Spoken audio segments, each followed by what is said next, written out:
নমস্কার বন্ধুরা, রকমারি রান্নাতে আপনাদের স্বাগত। আজকে আমি পেঁয়াজকলি দিয়ে একটি টেস্টি রেসিপি শেয়ার করব, যেটা ভাত বা রুটি পরোটা সব কিছুর সঙ্গেই খেতে দারুণ লাগবে। খুবই সহজ এই রান্নাটি করতে, খুব একটা সময়ও লাগে না। গরম রুটি পরোটা কিংবা ডাল ভাতের সঙ্গে এটি খেতে অপূর্ব লাগে। স্কুল, কলেজ বা অফিসের লাঞ্চ বক্সে টিফিন হিসাবেও এটি দেয়া যায়। আমি এখানে 250 গ্রাম পেঁয়াজকলি নিয়ে নিয়েছি, সঙ্গে নিয়েছি একটা আলু, একটা পেঁয়াজ, আর আছে 2-3টে কাঁচা পাকা লঙ্কা। সবার প্রথমে পেঁয়াজকলিটা পরিষ্কার করে ধুয়ে 1 ইঞ্চি লম্বা টুকরো টুকরো করে কেটে নিয়েছি। আলুগুলোকে এভাবে আলু ভাজার মতো লম্বা টুকরো করে কেটে নিয়েছি, আর পেঁয়াজটা কুচিয়ে নিয়েছি। আর আছে কাঁচা পাকা লঙ্কা। আলু ও পেঁয়াজকলি একই রকম লম্বা টুকরো করে কেটে নিয়েছি, এতে তরকারিটা দেখতে সুন্দর লাগবে। গ্যাসে কড়াই বসিয়ে দিয়ে দিলাম বেশ খানিকটা সর্ষের তেল, 2 চামচ মতো হবে। তেলটা বেশ ভালোভাবে গরম করে নিয়ে এতে আধা চামচ কালো জিরে অ্যাড করে দিলাম। 1 মিনিট কালো জিরেটা ভেজে নিয়ে এতে কেটে রাখা আলুগুলো অ্যাড করে দিলাম। এবারে গ্যাসের ফ্লেম হাই করে দিয়ে হাই ফ্লেমে আলুটা কিছুক্ষণ ভেজে নেব। বেশ কিছুটা সময় আলুটা ভেজে নেওয়ার পর এতে আধা চামচ মতো নুন অ্যাড করে দিলাম। আলুটা তাড়াতাড়ি সেদ্ধ হওয়ার জন্য ঢাকা দিয়ে দিলাম। ঢাকা দিয়ে কিছুক্ষণ ভেজে নেওয়ার পর আধা চামচ মতো হলুদ অ্যাড করে দিলাম। এখন হাই ফ্লেমে আলুগুলোকে বেশ কিছুটা সময় ধরে ভেজে নেব। কুচনো পেঁয়াজটা এই সময়ই অ্যাড করে দিতে হবে।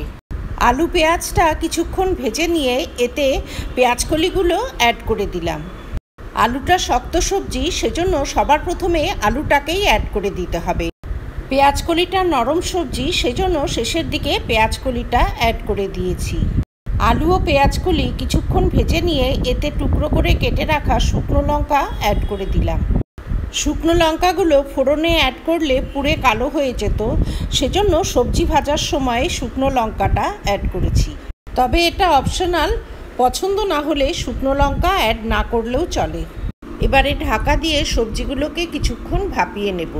সবজিগুলোকে হাই ফ্লেমে ঢাকা দিয়ে দিয়ে ভাজলে খুব তাড়াতাড়ি সেদ্ধ হয়ে যাবে, আর সবজির কালারও বেশ সুন্দর থাকবে।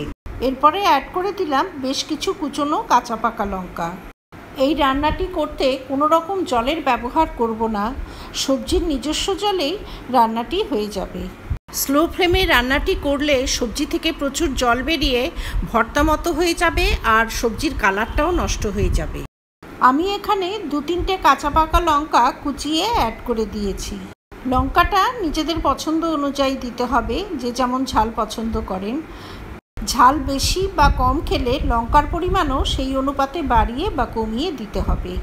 আলু ও পেঁয়াজকলিটা একটা চামচ দিয়ে একটু চাপ দিয়ে দেখে নিলাম, খুব সুন্দর সুসিদ্ধ হয়ে গেছে। সবজি সেদ্ধ হয়ে যাবার পর আর খুব বেশি সময় রান্না করব না, কারণ রান্নাটা যাতে ওভারকুক না হয়ে যায় সেদিকটা অবশ্যই খেয়াল রাখতে হবে। এই তরকারিটি একটু শুকনো ভাজা ভাজা মতো হবে। ব্রেকফাস্টে বা ডিনারে গরম রুটি পরোটার সঙ্গে কিংবা লাঞ্চে গরম ডাল ভাতের সঙ্গেও এটি খেতে অপূর্ব লাগবে। নতুন গৃহিণীরাও অতি সহজে এই রান্নাটি করে ফেলতে পারবেন। বাচ্চারা সবজি খেতে না চাইলে এভাবে আলু পেঁয়াজকলি ভাজা বানিয়ে গরম লুচির সঙ্গে পরিবেশন করলে তারা কিন্তু খুব খুশি হয়ে এটি খেয়ে নেবে। কালারফুল এই সবজি ভাজাটি পরিবারের ছোট বড় প্রতিটি সদস্যের ভীষণ পছন্দ হবে। আমার এই রেসিপি যদি ভালো লাগে তবে ভিডিওটিতে লাইক করবেন, শেয়ার করবেন। ভবিষ্যতে আরও রেসিপির জন্য আমার চ্যানেলটি সাবস্ক্রাইব করার অনুরোধ রইল।